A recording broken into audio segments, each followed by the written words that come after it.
everybody's welcome to soulinbowl. இன்னைக்கு நம்ம இந்த மாங்காய் வச்சு சட்டுப்புட்டுன்னு ஒரு இன்ஸ்டன்ட் மாங்காய் பிக்கல் பார்த்தலாமா? வாங்க வீடியோக்குள்ள போயிடலாம்.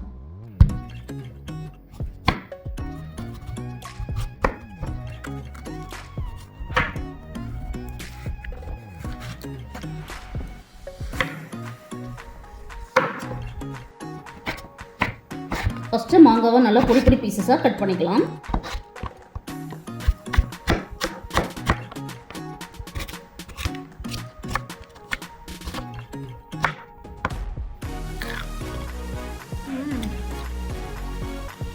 நம்மளுக்கு மாங்காய் எவ்வளோ பிடிக்குமோ வீட்டில் இருக்கிற இன்னொருத்தவங்களுக்கு அந்த அளவுக்கு பிடிக்குங்க. ஸ்னூப்பி எப்படி நல்லா ருசிச்சு சாப்பிட்றோம் பாருங்க.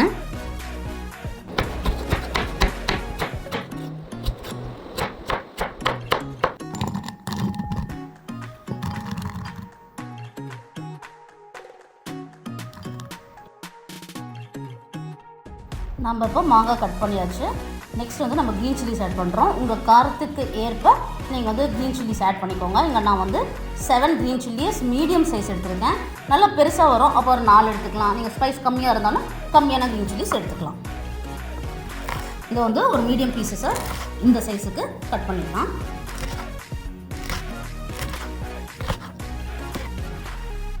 இந்த க்ரீன் சில்லிஸையும் இங்கே கட் பண்ணி வச்சுருக்கிற மாங்காய் கூட ஆட் பண்ணிடலாம் அதே பவுலில்.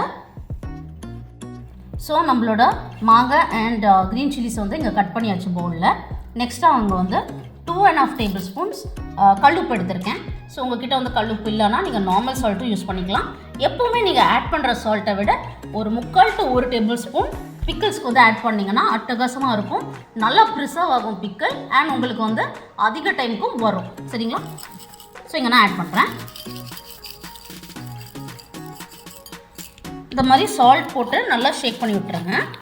எப்படியும் ஒரு 1/2 அன் ஹவர் நம்ம இந்த சால்ட்டில் வந்து இது நல்லா மேரினேட் ஆகணும். அப்போ தான் இதுக்குள்ளே இருக்கிற தண்ணியும் வெளியில் வரும். சால்ட் வந்து தண்ணியை வந்து மாங்காயில் இருக்கிற தண்ணியெலாம் வெளியில் கொண்டு வரும். அது நல்ல ஒரு ஃப்ளேவர் கொடுக்கும். நல்லா அப்படி ஷேக் பண்ணி விட்டுருங்க. எல்லா இடத்துலையும் பரவணும். ஸோ கல் போட்டுறதுனால டக்குன்னு உங்களுக்கு கரையாது. அப்படி பாருங்கள், இந்த சைட்லலாம் சால்ட் அதோட வேலையை காட்ட ஆரம்பிச்சு பாருங்கள். ஸோ நல்லா மிக்ஸ் பண்ணி விட்டுட்டு இதை வந்து ஒரு 1/2 அன் ஹவர் to 40 minutes நல்லா க்ளோஸ் பண்ணி வச்சுருவோம். ஸோ 1/2 அன் ஹவர் ஆகிடுச்சு. பாருங்கள், நல்லா மிக்ஸ் பண்ணி விட்டுருங்க. இது பாருங்கள், உங்களுக்கு தண்ணி இங்கே கீழே கலெக்ட் ஆகிருக்கும். ஸோ நம்மளுக்கு ரெடியாக இருக்குன்னு அர்த்தம். நல்லா ஒரு மிக்ஸ் பண்ணி விட்டுருங்க. வாங்க இப்போ மசாலாலாம் ரெடி பண்ணி இன்ஸ்டன்ட் பிக்கில் பண்ணிவிடுவோம். அதுக்கு முன்னாடி லைட்டாக இதை ஒரு டேஸ்ட் பண்ணிவிடுவோம்.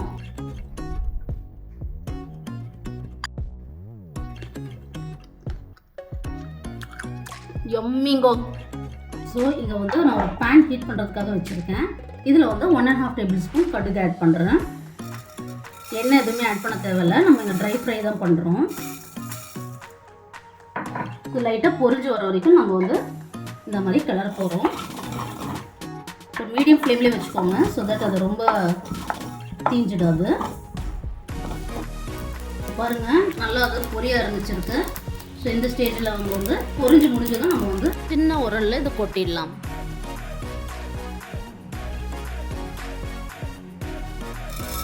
அடுத்ததாக வந்து ஒரு சின்ன கைப்பிடி அளவு ஒரு 1/2 ஸ்பூன் to 3/4 ஸ்பூன் அளவுக்கு வந்து வெந்தயம் ஆட் பண்ணுறேன். பேன் ஆல்ரெடி கொஞ்சம் ஹீட்டாக தான் இருக்கும், அதனால் கேர்ஃபுல்லாக இருங்க. இதையுமே அதே மாதிரி ட்ரை ஃப்ரை பண்ண போகிறோம். இது அதிகமாகிடுச்சுன்னா கசக்க ஆரம்பிச்சிடும். இப்போ யூஸ்வலாக வந்து இந்த மாதிரி நீங்கள் ட்ரை ஃப்ரை பண்ணிவிட்டு நீங்கள் வந்து மிக்சியில் அரைச்சிக்கலாம். ஆனால் நான் வந்து இது உரலில் இடித்து நல்லா தருன்னு பவுடர் ஆக்குறேன். அதனால் நல்ல ஒரு ஃப்ளேவர் அதுக்கு வரும். ஸோ அதனால் நான் இந்த மெத்தட் ப்ரிஃபர் பண்ணேன். பட் நீங்கள் மிக்சியில் பண்ணணும்னு நினச்சிங்கன்னா தாராளமாக பண்ணிக்கோங்க. பாருங்கள், நல்லா ப்ரௌன் கலர் ஆகிடுச்சு பாருங்கள். ஸோ இதையுமே அந்த கல்லுக்கு ட்ரான்ஸ்ஃபர் பண்ணிடுறேன்.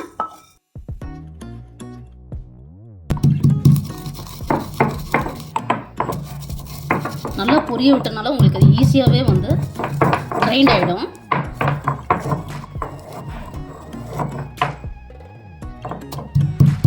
நல்ல ஸ்மெல்லு.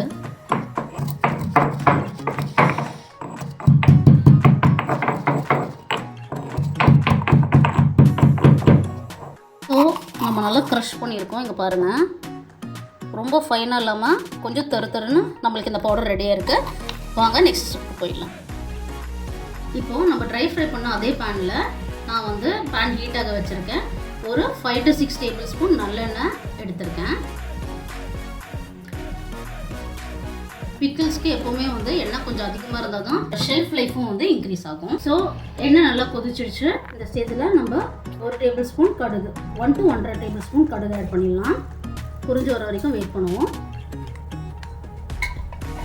ஓகே, கடுகு நல்லா புரிஞ்சிடுச்சு. இப்போ நம்ம கறி லீவ்ஸ் ஆட் பண்ணிடலாம்.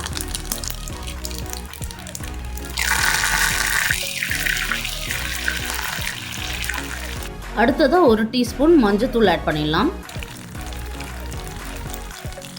அடுத்ததாக 4 tablespoon chilli powder add பண்ணிடலாம். இங்கே நான் காஷ்மீரி சில்லி பவுடர் யூஸ் பண்ணுறேன், அதனால் நல்ல ஒரு பிரைட் ரெட் கலர் கிடைக்கும். நெக்ஸ்ட்டு 1/4 டேபிள் ஸ்பூன் பெருங்காயத்தூள் ஆட் பண்ணுறோம். அடுத்ததாக உரலில் இடித்து வச்சுருக்கிற வெந்தயம் அண்ட் கடுகு பவுடரை நம்ம இங்கே ஆட் பண்ணிடலாம். இது எல்லாமே ரொம்ப லோ ஃப்ளேமில் தான் பண்ணணும். அப்போ தான் மசாலா எதுவுமே வந்து நம்மளுக்கு தீஞ்சு போகாது. மசாலோட பச்சை வாசனை கண்டிப்பாக நம்மளுக்கு போயிருக்கணும். அதனால நல்லா சூப்பராக இருக்குது. ஸோ இப்போ கொஞ்சம் டெம்பரேச்சர் கம்மியாகிறதுக்கு நம்ம வெயிட் பண்ணுவோம். இப்போ நம்மளோட இந்த ஆயில் வந்து பக்கவாக கூல் ஆயிருச்சு. கூல்னால் கம்ப்ளீட்லி கூல் இல்லை, கொஞ்சம் வார்ம் இருக்குது. இப்போ வந்து நம்ம இங்கே சால்ட் பண்ணி வச்சுருக்கிற நம்மளோட மாங்காவை வந்து இதில் ஆட் பண்ண போகிறோம். நம்ம வந்து ஸ்டவ் ஆஃப் பண்ணி வச்சு கூல் பண்ணி விட்டுருக்கோம். சில பேர் பார்த்தீங்கன்னா லாஸ்ட் 2 to 3 மினிட்ஸ் இருக்கும்போதே வந்து ஆட் பண்ணிடுவாங்க. அப்போ வந்து உங்களுக்கு மாங்காய் கொஞ்சம் குக் ஆன மாதிரி இருக்கும். எனக்கு வந்து அந்த ஃப்ளேவர் பிடிக்காது. மாங்காய் வந்து அது பெருசாக குக் ஆகாமல் ஒரு ராவாக ஒரு க்ரன்ச்சியாக இருக்கிற ஃப்ளேவர் எனக்கு ரொம்ப பிடிக்குன்றனால நாங்கள் வந்து அந்த மாதிரி பண்ணுறோம். ஸோ இங்கே அதை ஆட் பண்ணி விட்டுடலாம்.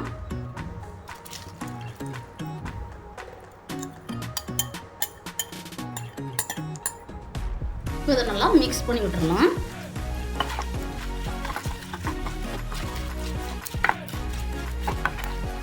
உப்பில் ஊறின மாங்காய், அதே மாதிரி வந்து நம்ம மிக்ஸ் பண்ணி வச்சுருக்கிற மசாலாஸ் எல்லாம் சேர்ந்து எப்படி அட்டகாசமாக இருக்குன்னு பாருங்கள். இந்த 10 மினிட்ஸ்க்கு அப்புறம் இன்னும் டைம் ஆக உங்களுக்கு ஆக்சுவலாக ஃப்ளேவர் நல்லா இருக்கும். இன்னும் ஞாபகம் வச்சுக்கோங்க, நீங்கள் எப்போவுமே வந்து இந்த ஸ்பூன் யூஸ் பண்ணும்போது, அதாவது பிக்கிள் வந்து ஹேண்டில் பண்ணுறதுக்கு ஒரே ஸ்பூன் யூஸ் பண்ணுங்கள். அண்ட் தண்ணி பெருசாக படாமல் பார்த்துக்கோங்க. ப்ரிஃபரபிளி கிளாஸ் கண்டெய்னர்ஸில் ஸ்டோர் பண்ணுங்கள். அதை ப்ராப்பராக ஸ்டீம் பண்ணி அதை வந்து நல்லா ட்ரை பண்ணிவிட்டு அப்புறம் பிக்கிள் போட்டு வச்சிங்கன்னா உங்களுக்கு நல்லாவே வந்து ஷெல்ஃப் லைஃப் கிடைக்கும் உங்களுக்கு. அண்ட் நிறைய நாள் இந்த பிக்கிள் வரும். இப்போ நல்லா மிக்ஸ் பண்ணியாச்சு. நம்ம மூடி வச்சுட்டு ஒரு 10 மினிட்ஸ் அப்படியே அந்த ஹீட்லேயே விட்டுருவோம்.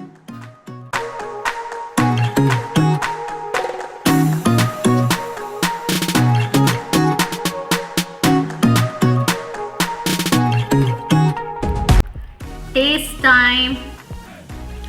வாங்க, இந்த சூப்பர் சிம்பிள் க்ரீமியான கர்ட் ரைஸோட நம்ம இன்ஸ்டண்ட்டாக பண்ணால் இந்த பிக்கிள் எப்படி இருக்குன்னு டேஸ்ட் பண்ணி பார்த்துடலாமா? எல்லாமே வர்ற மாதிரி ஒரு பைட் டேஸ்ட் பண்ணிடலாமா?